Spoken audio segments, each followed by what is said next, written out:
SIR एक अच्छा काम, अच्छा चुनाव आयोग ने अच्छा निर्णय लिया है। तो राजस्थान में भी एसआईआर होना चाहिए। इसमें क्या होता है, मतदाता पुनरीक्षण होता है। और ये वैसे तो हर बार अपनी परंपरा भी है कि मतदाता सूची का पुनरीक्षण होता ही होता है, जिसमें कोई नौजवान जिसकी उम्र 18 वर्ष हो गई है उसका नाम मतदाता सूची में जोड़ना होता है, और जो इस दुनिया से चला गया उसका नाम मतदाता सूची से हटाना पड़ता है। अब कई क्षेत्रों में ऐसे लोग जिनका नाम मतदाता सूची में जोड़ दिया गया, जिन्होंने इस देश को धर्मशाला समझ रखा है कि यहाँ आओ, खाओ पियो, मौज करो और यहाँ से छोड़ के वापस चले जाओ।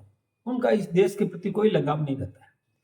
कौन इस देश का सही शासक हो सकता है, उनको कोई लेने देना नहीं है। उनको तो एक धर्मशाला के रूप में उपयोग करना होता है कि यहाँ से फायदा उठाओ। कई लोगों के नाम कई राजनीतिक दलों ने स्वार्थवश जुड़वा दिए। ऐसे लोगों के नाम जुड़वा दिए जो उनको वोट बैंक समझते हैं अपने हिसाब से कि हमें इन लोगों का वोट लेना है, तो उन लोगों के नाम वोटर लिस्ट में जुड़वा देते हैं, जबकि उनका इस देश के हित को लेकर के कोई चिंता नहीं, कोई लेना देना नहीं। इस तो ऐसे लोगों के नाम कटना वाजिब है, यही एसआईआर है।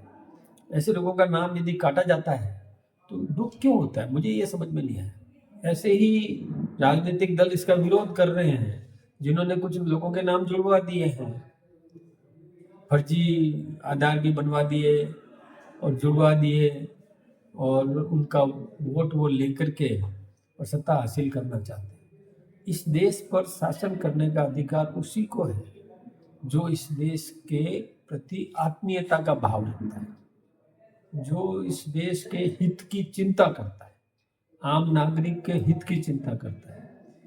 कौन अच्छी तरह शासन दे सकता है, इसकी चिंता करता है। लेकिन जो धर्मशाला समझ के आए हैं वो कभी इस देश की चिंता नहीं करेंगे।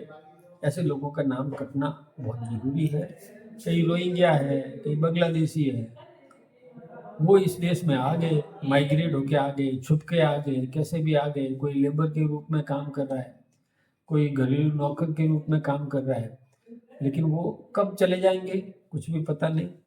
लेकिन वोट दे करके चले जाएंगे, पैसा लेकर के वोट कुछ भी कर देंगे। वो इस देश के हितैषी नहीं। ऐसे लोगों का नाम कटना चाहिए।